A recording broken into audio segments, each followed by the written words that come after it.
like to invite the panelists of the second session, which shall be talking about, can CBDC be the catalyst for financial inclusion and AfCFTA implementation, to please begin to turn on their cameras. I have to begin turning on their cameras so that we can be able to see all their lovely, lovely faces. I would also like to now hand over to our host for this panel, who shall be Sia Sangwenyu, who is a brand manager of cliffcentral.com, and he's also a very interesting and engaging personality to take it away and lead us in our next session. Thank you and welcome to everyone. Fantastic. Thank you so much for that introduction. I've been called many things and I always feel like the bar is set very high. So no pressure now as we have the next couple of minutes for this fascinating conversation. Good morning to you and yours, wherever you're joining us from across the world. As mentioned, my name is Sia Sangweni. I'm the brand manager and show host at cliffcentral.com, an online podcasting and content hub platform. And for the next few minutes, I have the honor and privilege really of conducting a vibrant and exciting conversation. With that said, I also feel like I somehow cracked the golden invitation by being the only man on this panel of phenomenal women, as they are the ones to lead us into this. Really, I am just here to be in awe of them as we take this topic forward. As was discussed, we will be figuring out and questioning, can CBDC be the catalyst for financial inclusion? And also when we look at the African Continental Free Trade Agreement implementation as well. There's so much to unpack there. There's so much to get into. But first I want to just let my panel introduce themselves. I'll start with you, Dr. Juliana. Good morning. Good morning. Hi, how are you doing? Fantastic, thank you. Please introduce yourself and you to the panel, to the audience. Yeah, hi, my name is Maureen Adibwa. I'm the country manager for DHL Global Forwarding in Nigeria. And it's an honor to be here to talk to all of us on what is going on and the way forward for Africa. And that's right. That's our introduction, yes. You'll have so much to also extend and let us know around trade and specifically how COVID-19 has affected your business when we get into that. So really interested to get into that in the next little bit. We also have one of our panelists as well, Carol. Good morning, Carol. Can you please introduce yourself and what you do to our audience? Good morning, everyone. Good morning, Sia. Nice to be here. It's an honor to be part of this distinguished panel. I lead the project management office at Sterling Bank, and I'm excited to hear about what we'll be talking about today and also contribute my quota to the discourse. Thank you. Great. And Professor Monica, please introduce yourself and what you do. Good morning, everybody. I'm really happy to be here. And to Michelle, thank you for putting this together. It's so exciting because I really believe that the time is now for us to rethink the financial markets. All my life, I looked for fighting corruption and doing what's right. More than 20 years ago, I introduced in South Africa a complete digital financial market converted from physical share certificates and checks, totally electronic, and we set the new structure for financial markets in a digital environment. But the truth is that we made lots of mistakes because at that time we didn't know any better. So I want to show you how now we can relook at financial markets with this new reality that has been brought to the world and how much potential this is going to bring to Africa. And we won't have to import any of these Western ideas anymore. We can be totally independent to do what is right for us. And that's going to be my message today. So thank you very much for having me. Great. Dr. Juliana, we have you on the line now. Good morning. How are you? Yes, good morning. Actually, it's midday in Kenya. So good morning, good afternoon, everyone. I'm so glad to be here today. I'm delighted to be able to participate in this session of how e-commerce can be a catalyst of African growth and economies. I am a global trade and sustainable development analyst. I'm also a consultant to IGAD and to the African Union and the United Nations. And I am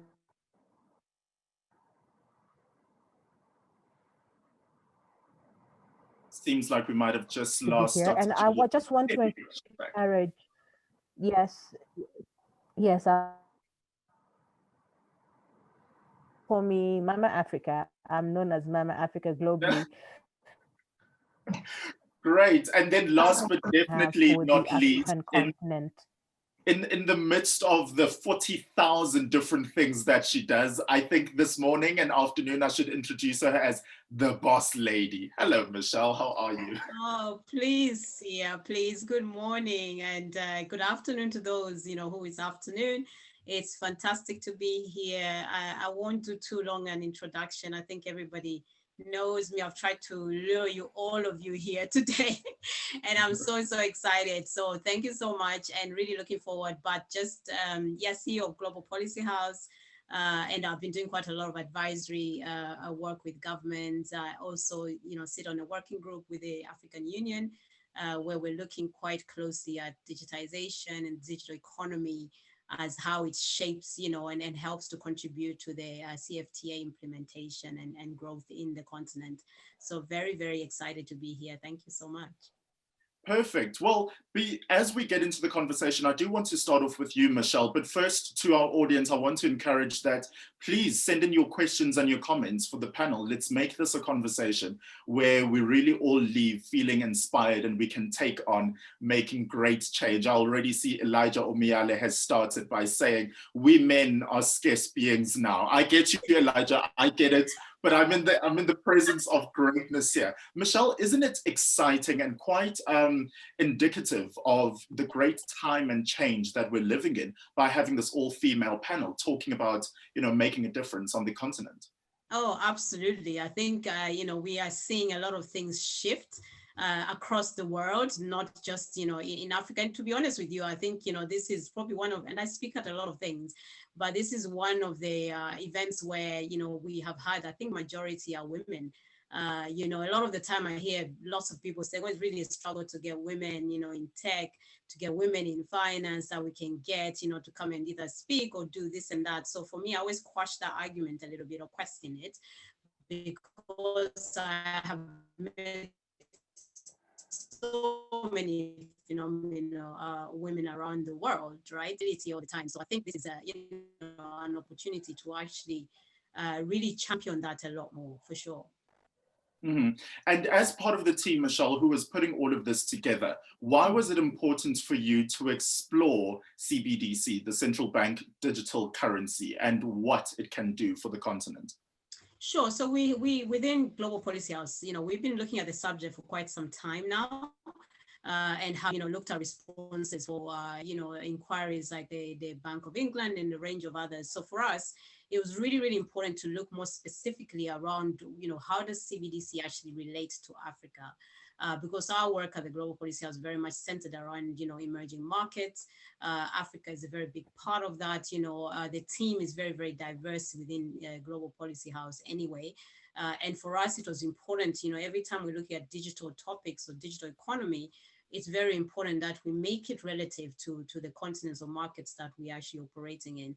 And we need to have that global view. I think somebody mentioned in earlier sessions, the global perspective and really placing Africa within the global stage, because I think, as everybody has pretty much said, there's no reason for us not to take that leadership role. And I think this is one of the areas, the digital economy is one of the areas where we can actually take some, serious leadership around it. So for us, looking at CBDC as a pretty, new area, I think for discussions, a hot topic at the moment. I encourage everybody, I don't want it to be another buzzword.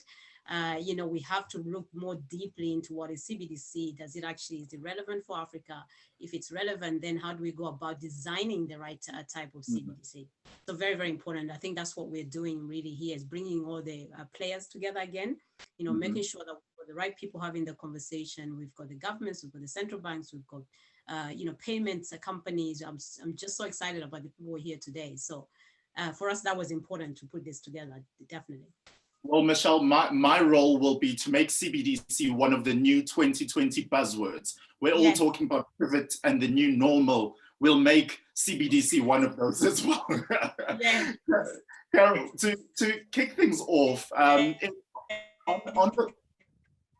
So, yes, on the notes that Michelle raised, you at Sterling Bank and in your role there, what's your opinion on CBDC as it stands right now? Hey, thank you for that very interesting question. And you just threw me right into it. So CBDC, I think is an interesting direction that the policy, the CBN is going regarding this. CBN, a lot of times, as observed in the previous, by the previous speakers, they mentioned that a lot of times government policies tend to wait for innovation to happen, then they build policies around this. And I think that is one of such instances where, a lot has happened about how cryptocurrency is entering and emerging into the market. And, government has decided at this point, we need to put a policy around it and decide what direction we need to go. I know that there's a lot of stakeholder engagement going on around that space to try and understand what the concerns of the various stakeholders and the business and the market and the consumers will be around CBDC and how exactly it should be monitored and managed. You see, we live in Africa is majorly a patriarchal kind of society where a lot of times people want that fatherly security around what is going to be done. So when you try and introduce these technologies, a lot of times there is that concern around security. There is that concern around the risk it will expose people to, that concern around how everybody is able to leverage or accessibility of that service to everyone along the value chain. So a lot of discussions are going on, and I know a lot of banks are involved in that. It is an enriching one, and that whatever comes out of that, would cover would take care of everyone's concerns. I think the major points are just the security, the accessibility, making it convenient for people to use, and making it far-reaching because of population and the size of the market. So yeah, I think that's the direction it will go. And I think that CBN will definitely come out with so many interesting policies around how that is going to happen as well. Thank you. So there's a lot of forward thinking that's taking place in your role and in a lot of people in similar positions, I observe, Carol. But when we look at what we have done thus far, what we've gotten right, what we've gotten wrong, and where we are currently. Professor Monica, you have experience in this in South Africa and around the world. Where do you think we have come from as a continent in this realm of work? Okay, so not only the continent was affected by this decision. So when this whole story of creating the capitalist system was created, we created the concept of everybody must have a bank account. And then when we created the banks, we created intermediaries, and intermediaries cost money. Why did we create intermediaries? Because we didn't trust each other. When I had to convert the financial markets from paper to digital, I wanted to put the whole information system in the internet. And I was told, no ways, the internet is not secure. That was in 1998. The internet is not secure, you must use SWIFT. SWIFT messages are very expensive. It's not for everybody. And because we created this massive infrastructure of so expensive, to run a bank is very expensive, what happens is a bank cannot do transactions for what we call people that haven't got a lot of money. And therefore, naturally, 2 billion people were left out of the economy. There are 2 billion people that are not banked or underbanked. And then there's 200 million businesses that have no access to a bank account. How did nobody stop and think that this was a crime against humanity? So now we have the financial crisis in 2008. And don't get me started that the banks then make it so difficult to open an account that you need to have an identity and you need to have a proof of residence. Try asking a man that lives or a woman that lives in a shack to get a proof of residence or an identity. You know how hard it is to get an identity? They said, I got the statistics, 2.5 billion people in the world with no IDs. So we made it so complicated that we actually didn't care about the majority of these people, okay? So now 2008, we have a financial crisis. The world said, what is going on? And this incredible paper, which I recommend everybody reads, written by a person we don't know who he, she is, is called the White Paper Creating Bitcoin. Satoshi Nakamoto is the pseudonymous. In this paper, it explains how we should now relook at this whole financial market completely different. And it says, you don't need a bank account. You need the internet. You need access to internet. You need to go peer-to-peer, person to person. You need your own self-sovereign identity, meaning your identity in the cloud that nobody can delete, is not in a central register by a government. You need, and that can be done biometric. And therefore, in this way, you become part of the digital economy. You don't need walled gardens, no country, no limitations. The internet is international, so I should be able to access the internet sitting in the middle of the Sahara Desert and transfer messages to someone in Siberia. So, Maureen, are you also slightly as frustrated as Prof. Monica is to question why it took so, firstly, why we constructed a system that would exclude so many people? And then secondly, why it has taken us so long to reach this point where we're looking at alternative options? Absolutely. The frustration is just not here. It's really, really very frustrating. And that's why in our business, when we saw the way things were going, we decided to actually help ourselves as DHL as a group, because it was actually slowing down every activity, all the processes and everything. And we said to ourselves, no, we can't keep waiting. But the truth of the matter is that if you look at it, the whole world cannot just start doing it themselves alone. How can you do it alone? But we, because we're a global nature, because of our global nature and what we stand for, we decided that we're going to do it alone. So prior to now, we started digitalizing our processes bit by bit. We had actually rolled out a lot of things in terms of DHLi interactive system, where everything is in one place. We rolled out digital freight platform, where you can actually book your shipment at the comfort of your room and then track it, and you don't need to go anywhere. We rolled out so many platforms. Everything we did was trying to make sure that we centralize the system, and it's going to be a lot easier for everybody. It was so frustrating dealing with the market, the woman outside there. One, the issue of trust. If you want them to open an account, they'll have to confirm, why am I opening this account for? Are you going to take my money or not? So it's the same thing she's talking about. That was what led DHL into this. And we've been able to do that. During the pandemic, that was what proved our case. During the pandemic, we found out that DHL was overly ready for the pandemic, and we never knew that pandemic was going to happen. But when it happened, all we did was to bring out all those tools, start implementing them immediately, and we found out that it was so easy.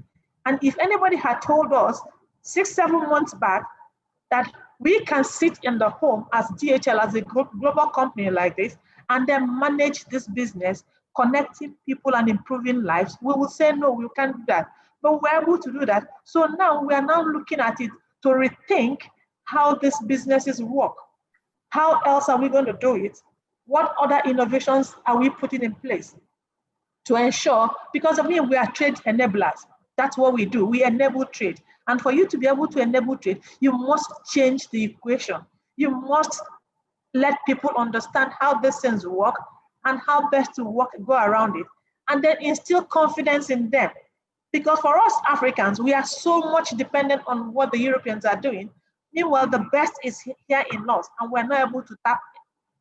We have not even tapped anything. So those mistakes are actually gone. The pandemic had actually, for me, I said that the pandemic had come in to reset our brains so that we can think properly and aptly on how best to work around it and make sure that this trade is a continuous process and the processes are every day being optimized.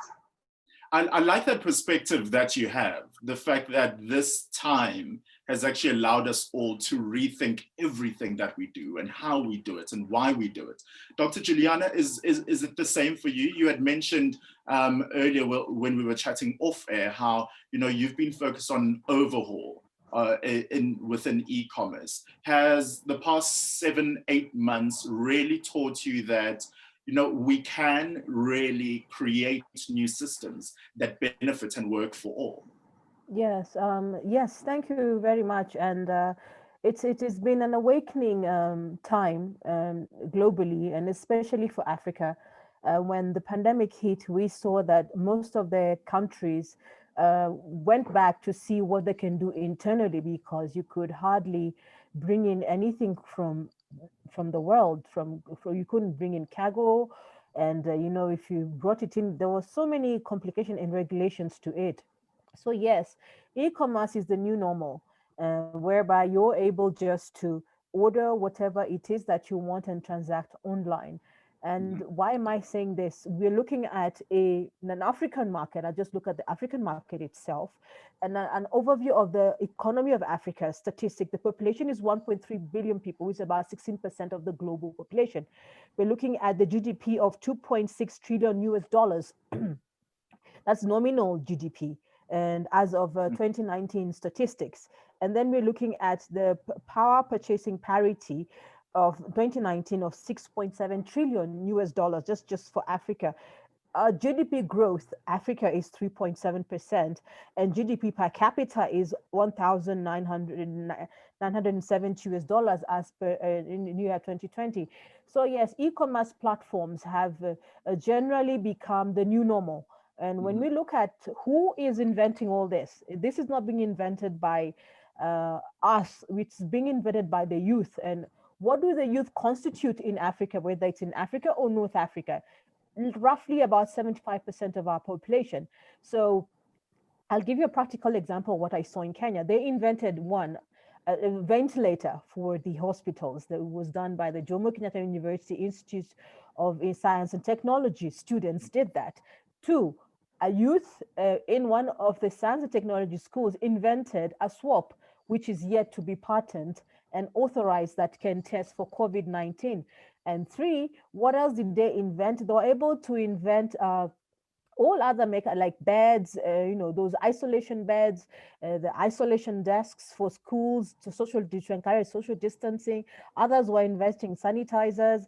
They all came up with all sorts of different designs for masks.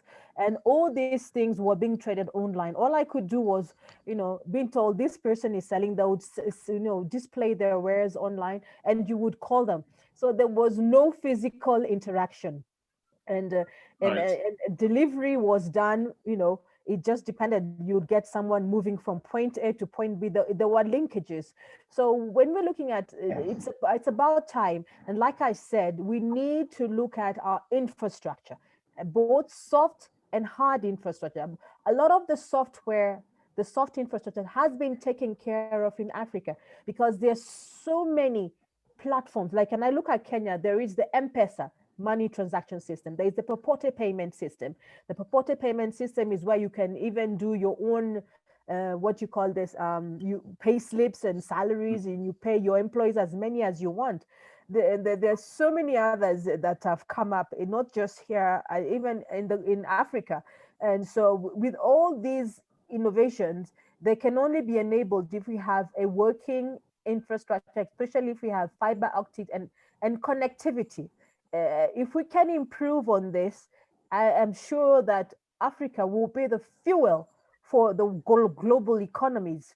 And I know about this because I studied in Paris in France, and I lived there for 5 years. And when the former president of France, Nicolas Sarkozy, came into power, he said that he wanted to improve his relations with Africa, because Africa has a simmer of opportunities that if France doesn't look at it and grab it now, other people will grab it. And it did happen. China did, Japan did, Asia looked at Africa and saw a future for raw material. But we shouldn't just be an avenue for raw material. We need to be an avenue for finished products that are ISO qualified, that meets the East Africa, the EPA markets and the AGOA markets, so that they are traded electronically, so that someone sitting in America or in Latin America or in Brazil or in Southeast Asia can go online and be able to order so many products and have them shipped over.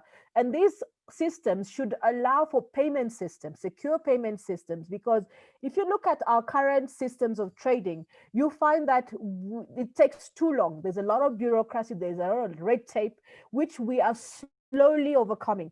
Like, for example, Just yes.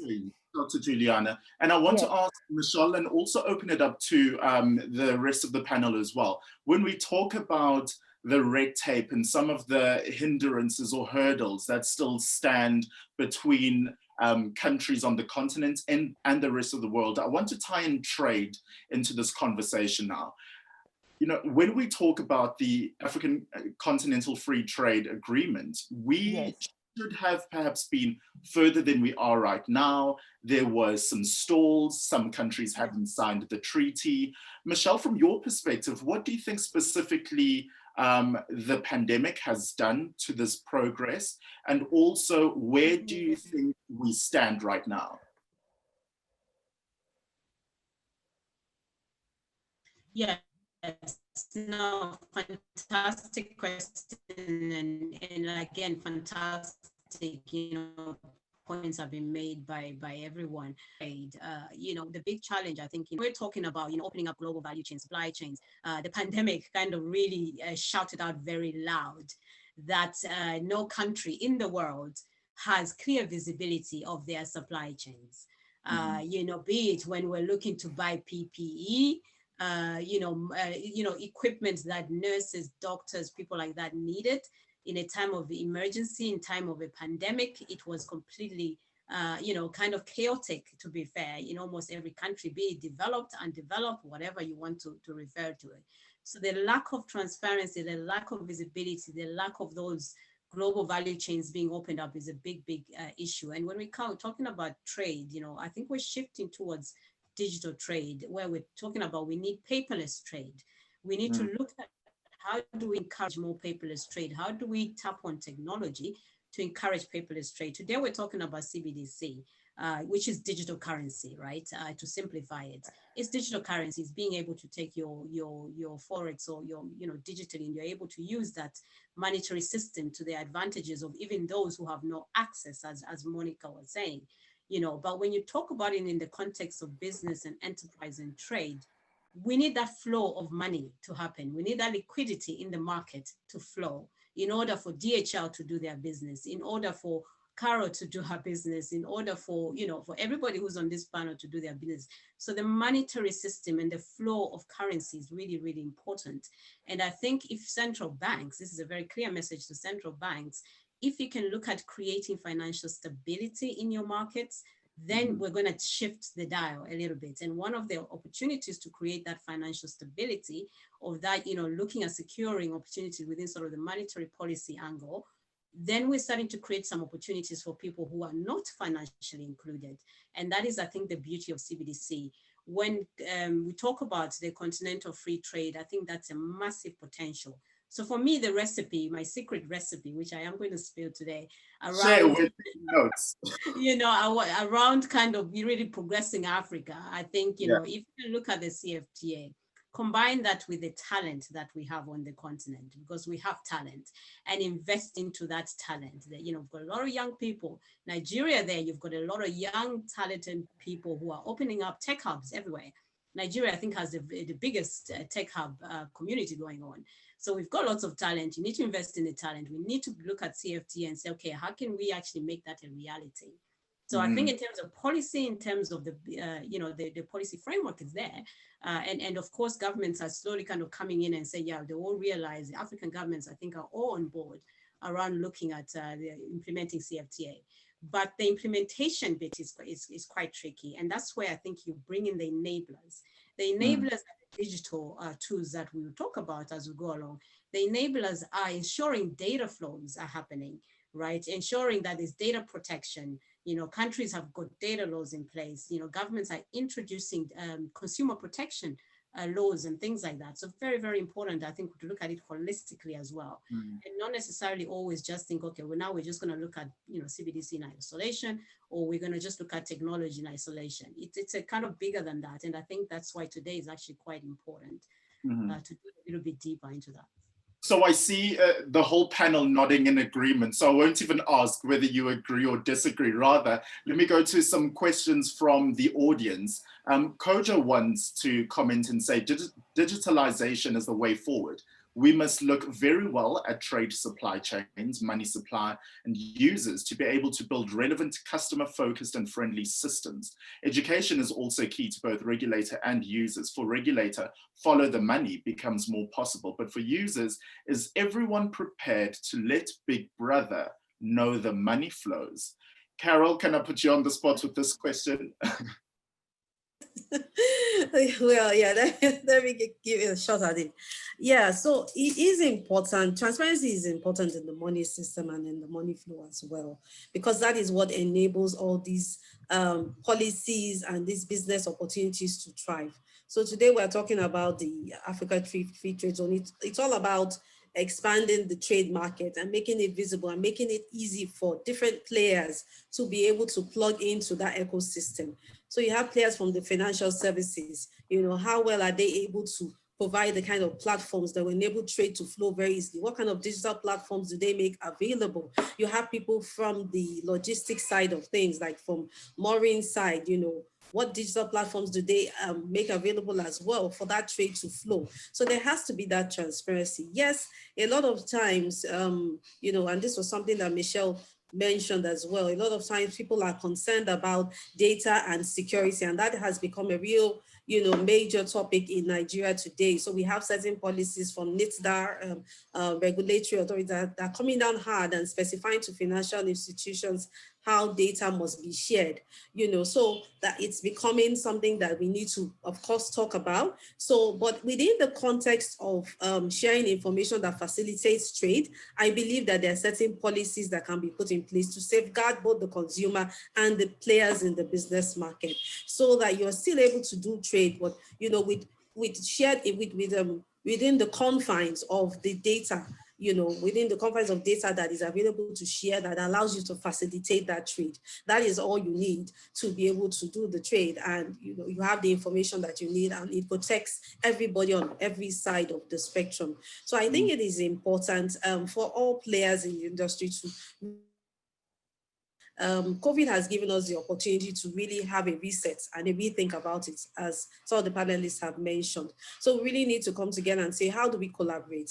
I see more about what my bank is doing is about building ecosystems. So during the COVID-19 pandemic, for instance, we set up an electronic platform called Giving, where we were able to support frontline healthcare officers, and bring together different people to donate towards supporting them, as well as augment their own allowances, apart from the allowances that were given to them by the state.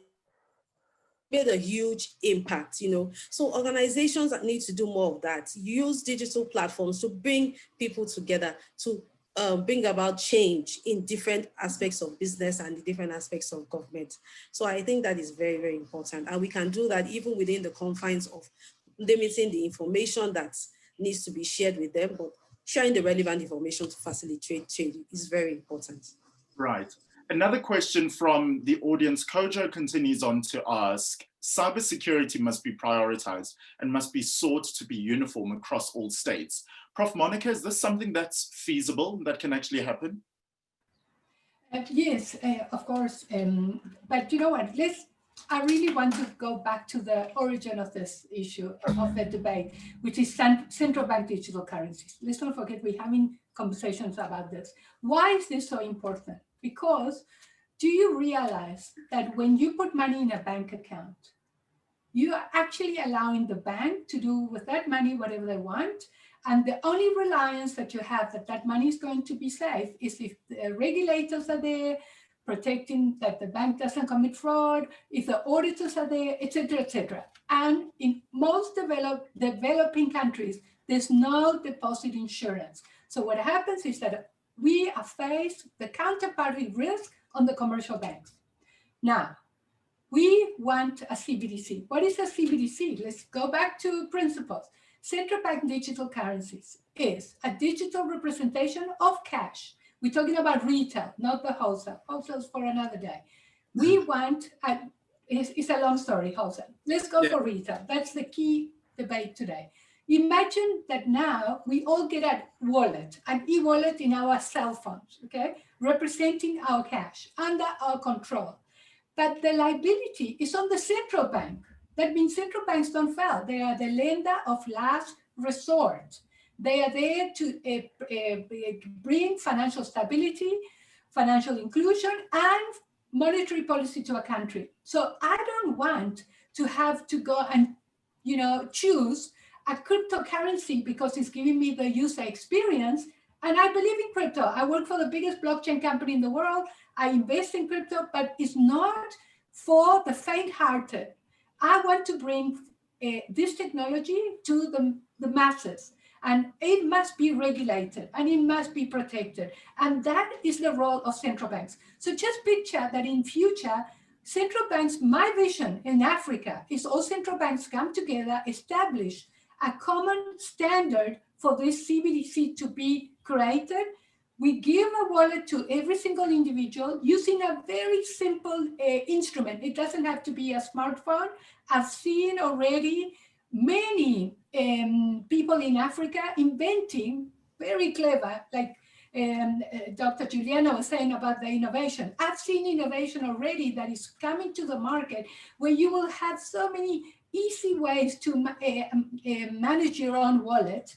Once you have an e-wallet that is backed by the central bank, we're not talking crypto, we're not talking things that you don't know who's behind it or stable coins. This is a central bank there to protect you. Once you have this e-wallet, do you understand you are part of the ecosystem of the world? And then all the benefits of wealth creation, remember this is wealth creation that we're looking for. What does it mean, wealth creation? People cannot buy property. Why? The barrier of entry is huge. In the digital world, you can buy fractional ownership of property. You can have micro loans. You can have micro insurance. All the things that people have been taken out of the economy because it's too cumbersome to give people micro loans or micro savings or micro whatever. I want to jump off on that point when you discuss barriers, because it's actually also a question that we got from our audience. Someone wants to know, what are some of the barriers to entry that have encountered, or rather that you've encountered in the fintech space? What advice do you have for other female entrepreneurs entering the space? Perhaps Maureen, you can answer that.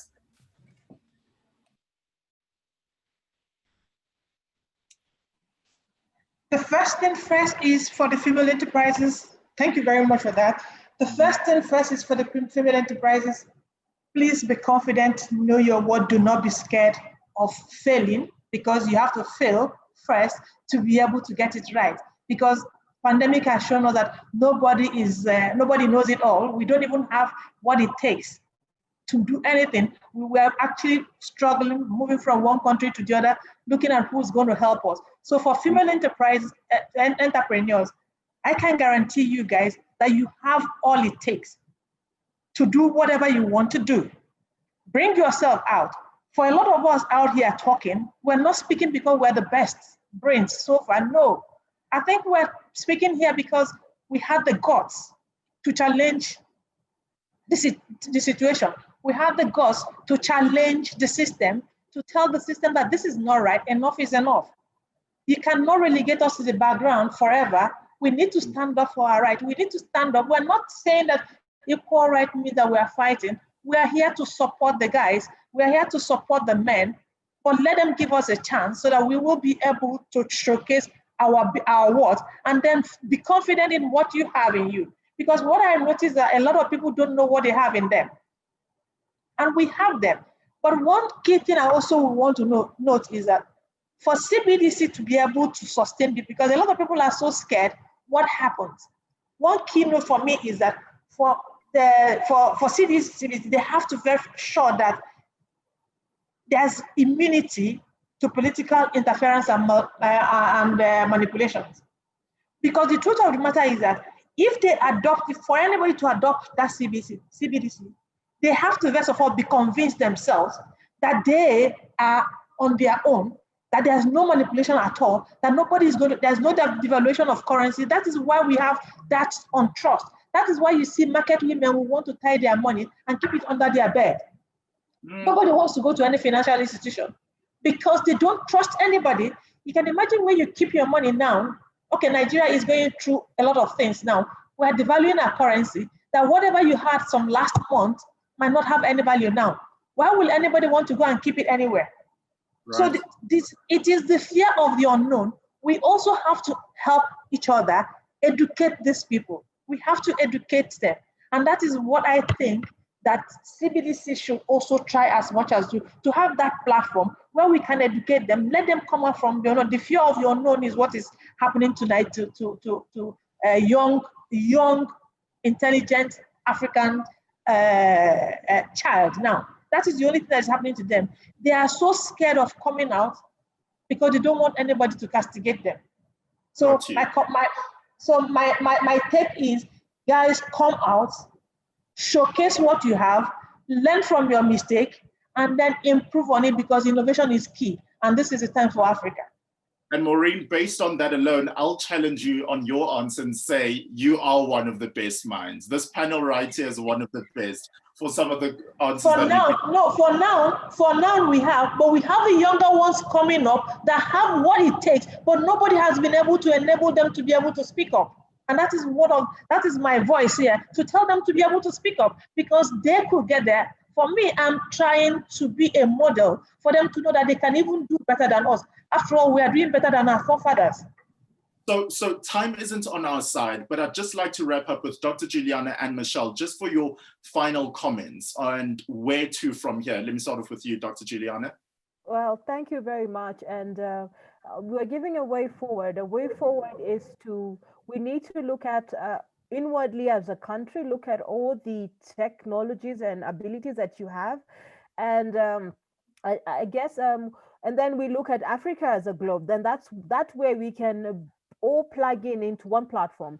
I was mandated in 2000 when I was only 35 years old. I was appointed to the board, and I was the only female director of KenTrade, which is Kenya Network Trade Agency. We were mandated of putting together Kenya's electronic single window platform for paperless trade, and we did it. And right now, we brought in over 40 government agencies, and the central bank was included. So we brought in all the payment systems, all the banks, and very key government regulating bodies like the Kenya Bureau of Standards and the Kenya Revenue Authority. And we enabled trade whereby we reduced human interaction and we enhanced, capability, and we fast-tracked movement of cargo from the Kenya Ports Authority. And our way forward, as we are looking at the AfCFTA, whereby we also attended a stakeholders meeting in Morocco in 2017. And that meeting we brought together different trade analysts and consultants, and I went in with IGAD, and we saw Africa's potential. The countries that hadn't signed.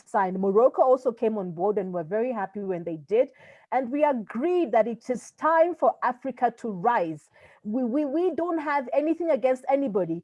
We just have an awakening to ourselves of the opportunities that lie with our people, that lie with our workforce, that lie with our young people. And a lot of our young people go out there, and some don't come back to Africa. We have a lot of Africa brain drain.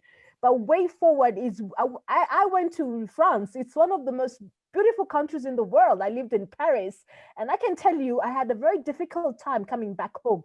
But I came home because I wanted to change the way we do things in Kenya and in Africa. I wanted to have a fundamental impact on society. And we only do that. And you are. I have to admit that. Michelle, last word from you. Yes, thank you so much. I'm just blown away by the panel here. I love you all. It's just, I think all the young girls out there, young women, this is just an example of some of the pioneers that are out, doing incredible things. So please, please, please do not limit yourself. Go for your dreams. I've been looking at blockchain digital economy for a while. Well, I feel like a little bit of a grandmother, obviously, now, because I started looking at blockchain since 2009.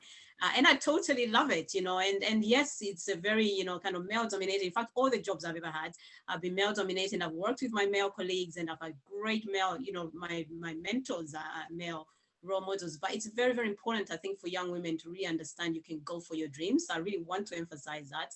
Please do not think that you cannot achieve. You definitely can. You have to always, always equip yourself with knowledge. You know, I read all the time. I research stuff on my own. I don't wait for people to come and, you know, kind of educate me. Yes, there are opportunities to go and be educated, but please, my message to you is reach out to mentors, to women who are like this, who are here on the panel. You know, get mentors, be mentored, you know, run with it, because, you know, there's massive opportunities out there. Now, just on the topic itself, let's be really, really honest, CBDC might not necessarily be suitable if you don't do the feasibility review around the countries that you're thinking about. So you have to think about the preconditions that can allow a good CBDC to be put in place. So I really, you know, kind of echo that a little bit, and we need to have the right regulatory environment. We need to have the right structures within the countries in order, before we even think about introducing CBDC. You need to think about resourcing as well. Can you really look into affording, you know, central bank digital currencies? We'll hear just now from a central bank, you know, their views. But I think a massive opportunity for central bank digital currencies is more around actually driving that inclusion that everybody has talked about. That is really, really the anchor. And I think if we can drive that inclusion and we can make people a little bit more financially stable and empower people, including the women and the SMEs, and, you know, which Africa is full of. You know, we are SMEs all across the continent. So, you know, we need to provide them liquidity. How are they going to get liquidity? Probably through, you know, easy flowing money, you know, that they can easily access through mobile, through whatever. We have to think about the structures within Africa specifically and how that suits with CBDC. So that's my really my core message around central bank digital currencies. And we will come out with a full report just shortly after this event, which we'll share with everybody, especially the central banks, on how you can go about actually looking at implementing CBDC or not, you know, which partners, players you need to work with to do that. You know, and genuinely having that frank conversations, of course, as well as private conversations with central banks and government on how we can go about doing this properly and safely, securely, bearing in mind the whole cybersecurity conversations we've had and protecting consumers as well. Awesome stuff. Well, what a great way just to encapsulate everything that we've been discussing here. There's so much more to get into. There was so much more to discuss. And thank you to everyone as well for sending your questions. I wish we could have gotten to all of them, but really as a way to end things off, thank you so much to every single one of my panelists for joining us in this conversation. Dr. Juliana Momo Kisimbi, thank you very much. Welcome, Karibu Sana. Karibu Sana. Now yes. You're teaching me something. Karibu Sana. There we go. I'm Swahili. We envy your days in Paris, but we are very thankful that you came and you are continuing to make a difference on the continent. Maureen Adibua, thank you very much for your time as well. Thank you so very much, Sia. It was nice meeting all of you guys here, and a very good and mouth-watering discussion. Really, very exciting. Thank you so very much. Carol, Michelle, thank you very much. Fantastic. Carol Ariyibi, thank you very much as well for spending some time to give us some things to chew on and think about. It was a wonderful discussion. Thank you, Michelle, and the whole team behind this. You know, it can be challenging putting together a virtual event, but you guys have done an amazing job. And I'm glad to have met all of the wonderful ladies on this panel. And just to encourage us, let's keep our dreams alive. Let's be authentic. Let's push for what we want, because the world is out there waiting for us to deliver it. Thank you so much. And Prof. Monica Singer, you got us all very fired up. Thank you very much for your input. Thank you. I don't know how else to talk. No, thank you, Michelle. Last but not least, Michelle Chibunga, thank you very much for your time. Thank you so much. Thank you. Thank you, everybody. And, you know, and Sia to you. I mean, Sia, the incredible Sia. So thank you so much. Really vibrant, exciting. I can see all the comments and the tweets, and I'm trying to keep up. I'm just like, you know, there's a lot going on. The audience has stayed with us all throughout the last few sessions. So thank you. Please, guys. There's just, before we just jump off quickly, we're going to have a little bit of like 2-minute break to we onboard the new panel. very exciting panel. We're going to hear from central banks, so you don't want to, rush off. And we're going to hear from the investment community. Post that, we have our international panel as well. So we've got the IMF again, who are going to be here with us to talk about their stuff around CBDC. We've got the International Chambers of Commerce. I mean, we have a lot. And more importantly, to our point around young people, we've got the young people later on, and Sia is going to bring them on. Yes. You don't want to go anywhere. Thank you, guys. So absolutely, so much more to get into. But audience, thank you very much for your time and your patience. The day still continues, but from us and this panel for now, thank you very much for your time.